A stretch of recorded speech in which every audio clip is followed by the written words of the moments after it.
Friends, welcome to my channel first foods. ఈరోజు ఇంట్లో ఉన్న ఇడ్లీ పిండితోనే ఈవినింగ్ పూట స్నాక్ అనేది ఎలా ప్రిపేర్ చేసుకోవాలో చూద్దాం.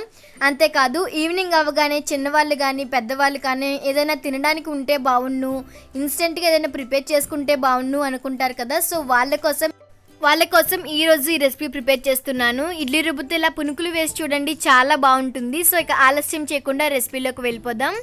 ముందుగా ఒక బౌల్ తీసుకొని అందులో 1 కప్పు వరకు ఇడ్లీ రుబ్బు అనేది వేసుకున్నాను. ఆల్రెడీ ఇందులో సాల్ట్ అనేది యాడ్ చేసుకున్నాను.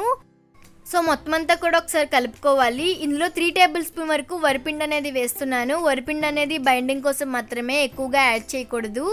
ఇందులోనే 1 కప్పు వరకు సన్నగా తరిగిన ఉల్లిపాయలు, 3 వరకు సన్నగా తరిగిన పచ్చిమిర్చి, అలాగే 3 టేబుల్ స్పూన్ వరకు సన్నగా తరిగిన కొత్తిమీర, సరిపడా సాల్ట్, 1/2 టేబుల్ స్పూన్ వరకు జీలకర్ర కూడా వేస్తున్నాను. ఇక్కడ నేను ఒక గుడ్డు అనేది తీసుకుంటున్నాను. గుడ్డు అనేది పూర్తిగా ఆప్షనల్ మాత్రమేనండి.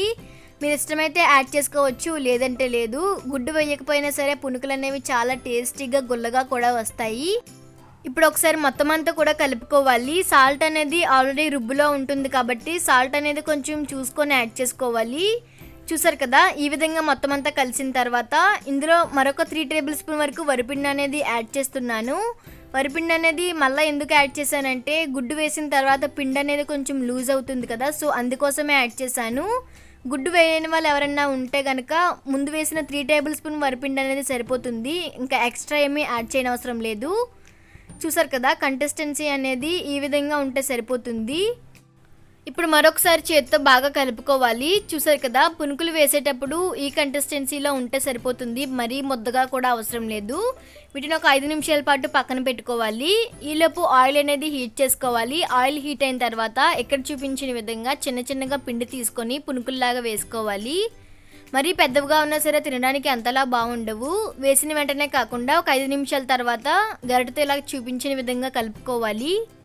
హై ఫ్లేమ్లో పెట్టి వేయిస్తే పునుకులు అనేవి బయట ఎర్రగా వేగుతాయి, కానీ లోపల వరకు పిండి అనేది ఉడకదు, తినడానికి కూడా అంతలా బాగుండదు. మీడియం ఫ్లేమ్లో వేయించుకుంటేనే పునుకులు అనేవి చాలా బాగుంటాయి. చూసారు కదా, ఒక 5 నిమిషాల తర్వాత లైట్ గోల్డెన్ బ్రౌన్ కలర్లోకి వచ్చాయి.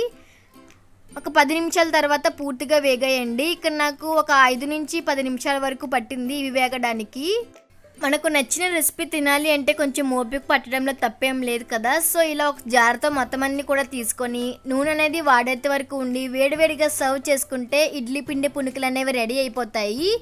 చూసారు కదా, చాలా సింపుల్ అండ్ ఈజీ ప్రాసెస్ అండి. అంతేకాకుండా ఇడ్లీ పిండి అనేది అందరి ఇంట్లలో ఉంటుంది.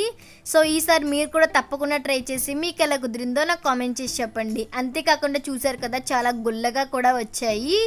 ఈ వీడియో కనుక నచ్చినట్లయితే లైక్ చేయండి, షేర్ చేయండి, అలాగే నా ఛానల్ని సబ్స్క్రైబ్ చేయడం మర్చిపోవద్దు.